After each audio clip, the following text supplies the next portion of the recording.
Bonjour à tous, B'Siyata Dishmaya, nous commençons une nouvelle Masechet Ta'anit, comme son nom l'indique, Ta'anit, les jeûnes, essentiellement, comme nous allons le voir, lorsque la pluie ne tombe pas, nous devons jeûner pour demander grâce à Kadosh Baruch Hu et qu'il nous envoie la pluie.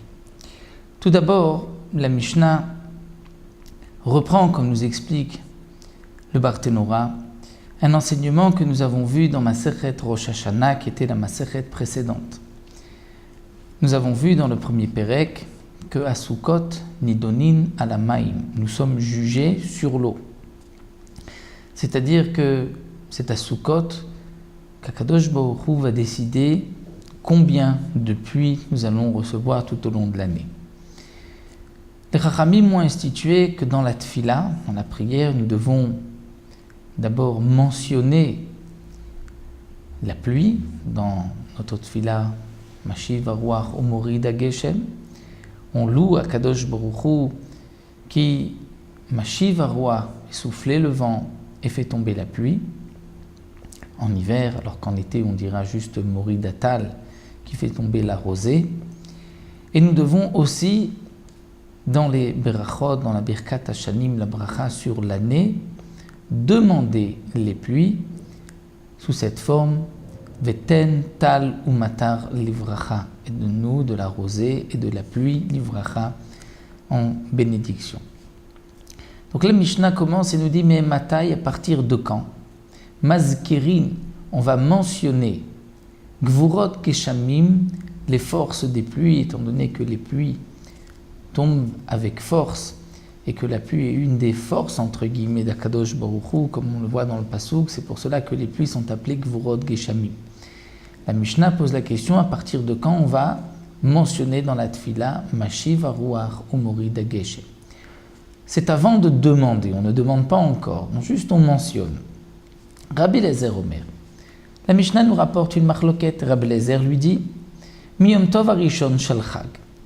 À partir du premier Yom Tov, jour de fête de Sukkot, c'est-à-dire le 15 Tishrei, le premier jour de la fête de Sukkot, c'est dès ce jour-là qu'on doit commencer à mentionner dans la Tfila la pluie, Mashiv Aruach Umorid Geshem. Rabbi Yehoshua, mais Rabbi Yehoshua n'est pas du même avis. Rabbi Yehoshua nous dit Yom Tov Acharon Shel Chag, du dernier Yom Tov de la fête de Sukkot, c'est-à-dire Shemini Atzeret, le 8e jour de la fête.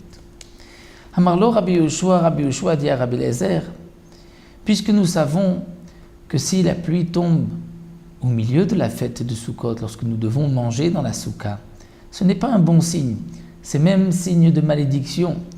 Donc Amarlo Rabbi Yehoshua lui a dit, Oil ve'en akshamim el siman klala bechag, puisque les pluies ne sont qu'un signe de malédiction pendant la fête. Alors la Mamaskir, pourquoi mentionner la pluie? Puisque nous ne voulons pas de cette nuit pendant Sukkot. Et comme la Gemara le dit, le Barthénora le rapporte, c'est un exemple, Machal le Eved, d'un esclave qui vient servir son maître, qui vient servir le roi.